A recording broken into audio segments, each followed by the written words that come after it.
Okay, I'm going to try this again.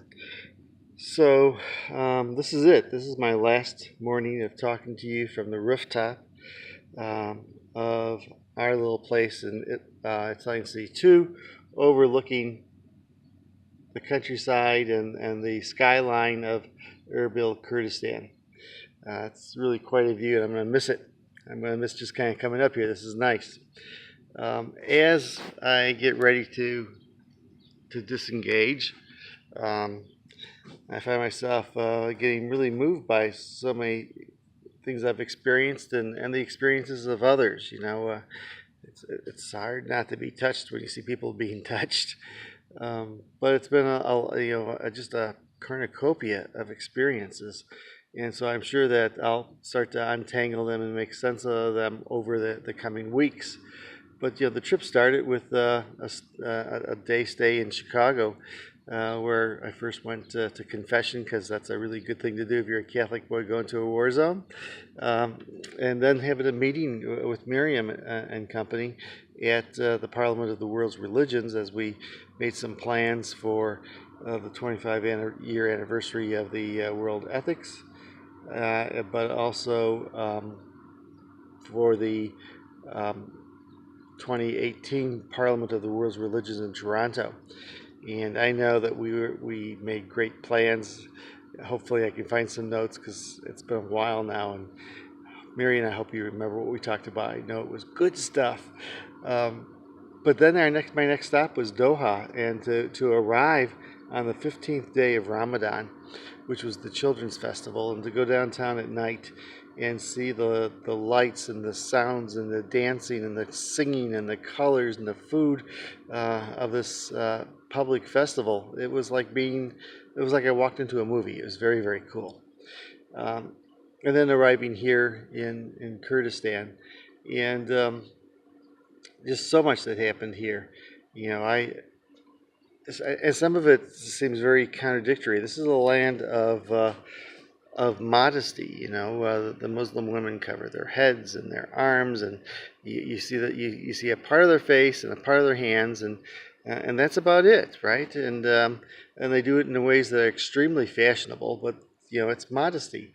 And then I'm at the bazaar, and I'm on the outside of the bazaar, not inside in the labyrinth, but right outside where it's on the outside um, sidewalks.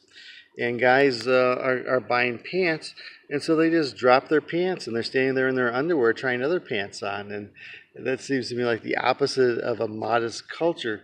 You know, so it's these kind of contradictions that I find funny, or when I go to the Christian quarter and it's just the opposite. It's tight jeans and lipstick and signs for beer commercials, but also lots and lots of religious signs. So anyway, it's been just so many experiences, and I don't know which ones are going to stick out later on. What sticks out for me right now is driving to Mosul, and on both sides of the road were these fields of improvised explosive devices, and we only know that because the white sticks sticking out of the ground said that they had been removed or detonated or diffused, and the red ones said they were alive and active. And you just go over past thousands of them. It's a very strange feeling to see on either side of you that's dangerous. Or as we go to the camps, those towns that I showed you that had been destroyed by ISIS. There are times I want to get out and take some really good pictures, light and shadow and form and all that kind of stuff. And yet I couldn't get out of the car because none of the improvised explosive devices had been removed from those fields. It wasn't safe to walk. And because they had not been removed, no one had gone in yet to remove the bodies. And so the idea of driving past her every day knowing that there were explosives and that there were decomposing bodies was a strange way to start the morning. I found myself comparing the camps that I went to Camp Zadri, and they were very, very different. Camp Zadri seemed like a resort compared to these places because it had been established much longer.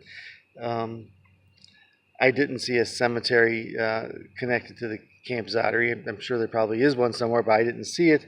And yet these camps, it was really clear that People have been out since October, and there have been lots and lots of deaths. It's a toll. It's a harsh life, and it was even harsher before they got there.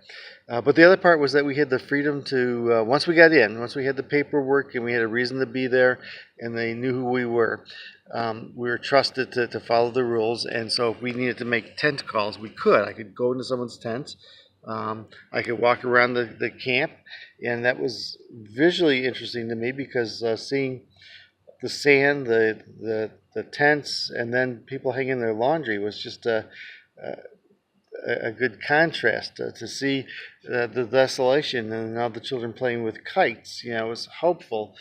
And so I had a much more balanced sense of what life was like in the camps here than in Jordan. Um, I was really impressed with our medical staff that functioned so effectively with such limited resources, but also weren't casual about it. We have these schedules, and this is the time we're supposed to work, and it meant nothing because that would mean that that's the minimum time you have to work. But if they need to get called to a meeting or drive to this meeting or that or try to get some supplies somewhere, they're out and they're doing it. And so trying to know where everybody was all the time was difficult. Probably the coolest getaway was a couple days ago. Fred and Priya went to a United Nations party. I think that sounds very, very cool. It was neat to be here during Ramadan. The idea of people fasting in the desert, not drinking. If you're in your normal home, you can pull that off. But people in camps, that's really difficult, especially when you have compromised immune systems and you've already lost lots and lots of weight. And so it was interesting to see people struggle with that and feeling bad when they had to give it up, understanding that times you have to give it up. It was.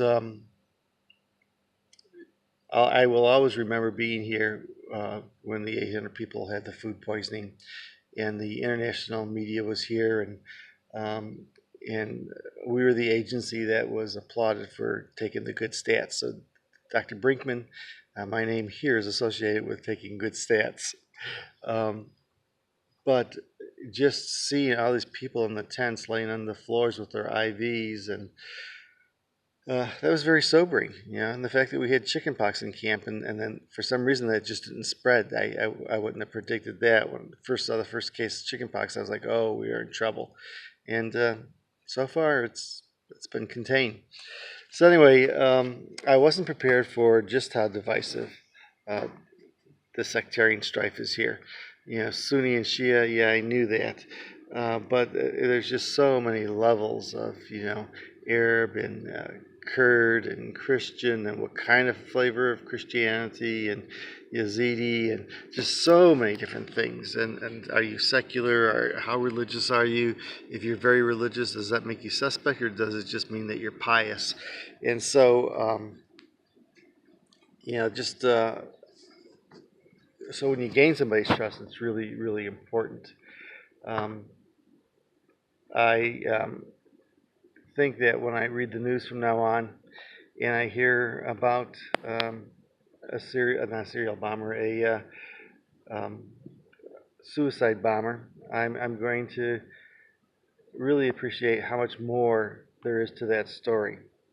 In terms of what it means to the first responders, the people in right around the vicinity, but in a larger circle, expanding circle of influence of that terror, what that means for restricting flow of traffic and stuff.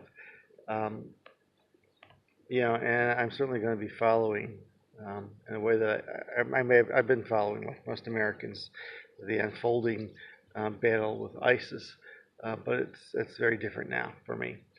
So I'm looking forward to going home and being able to sleep a regular schedule. And I'm wondering what it's going to be like to be in a house that has meat on a fairly regular basis, as I'm living with a bunch of vegetarians. I had not worked with Adventists before, and I'm very, very impressed with Adventists. This organization keeps its focus on its mission of helping people, and so it embraces anyone who wants to help, who has a gift to give, and I think I see them as very goal focused, service focused, and effective, and I really like that. It's going to be hard to leave here because first of all, I don't feel like my work here is done. There's just so much to do. Um, but I also feel like I've been listened to and taken seriously and will have an impact. Um, but the other part is it's just going to be hard to leave the people that I'm living with. These are a really cool, diverse group of people, but they're already changing. Neil and Anna left hours ago. Their plane took off at 3 in the morning. New people are coming in today and tomorrow. And so that's the nature of this kind of intentional community. It's a dynamic, fluid, changing community. But I will miss them. They're funny and caring and talented and very, very different from one another and from me, and I really like that. But I'm also looking forward to being home, being with Kathy, the cats, the turtle, and going to the more mundane things of my job and supervision and planning the next class, which starts in 2 weeks. And um, so I'll continue to process this, but that's all for now. I will go finish up packing, which should take about 90 seconds, and then spend my last day at the office fine-tuning things, and then get a cab and get out of here. So take care. Thanks for following, and looking forward to seeing you in person. Ciao.